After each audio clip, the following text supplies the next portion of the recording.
નમસ્કાર દર્શક મિત્રો, હું જયશ્રી પરી ગુજરાત દર્શન સમાચારમાં આપનું સ્વાગત કરું છું. જોઈએ આજના વિશેષ સમાચાર. વાસંદા તાલુકાના વન વિભાગ વિસ્તારમાં વધુ એક લાકડા ચોરીનો કિસ્સો સામે આવ્યો. વાસંદા તાલુકાના અંકલાજ વણઝારવાડી વિસ્તારમાં મહુડાના ઝાડ અને અન્ય ઝાડની ગેરકાયદેસર રીતે કાપણી થઈ. મહુડાના ઝાડ કાપવા કોઈ પરવાનગી ન હોવાથી માહિતી મળતા મીડિયાકર્મી દ્વારા અંકલાજ બીટ વન વિભાગની ચોકી ટેલિફોનિક તથા રૂબરૂ જે જાણ કરી. આ બાબતે અંકલાજ બીટ દ્વારા કાયદેસર કામગીરી હાથ ધરી ખેડૂતને દંડ ફટકાર્યો, પરંતુ લાકડા ચોર ભાગી છૂટ્યા.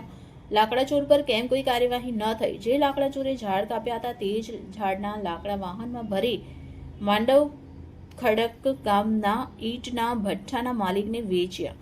કોની પરવાનગીથી આ ગેરકાયદેસર કપાયેલા લાકડા વણઝારવાડીથી માંડવ ખડક ગામે ગયા?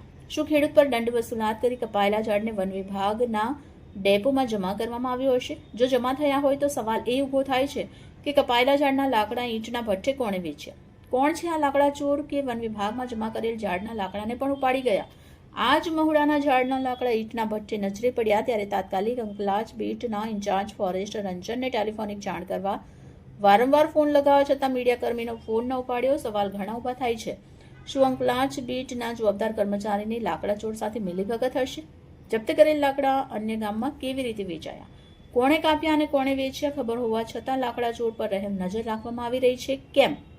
વન વિભાગ પર શંકા ઉઠી છે, કારણ કે અંકલાજ બીટના ફોરેસ્ટરથી મીડિયાકર્મીનો ફોન ઉચકાતો નથી. વન વિભાગના ઉચ્ચ અધિકારી જો આ બાબતે તપાસ હાથ ધરે તો ઘણી ગેરકાયદેસર લાકડા ચોરી ઝડપાશે, પરંતુ શું આરએફઓ અને ડીએફઓ આ બાબતે તપાસ હાથ ધરશે કે કેમ એ હવે જોવાનું રહ્યું.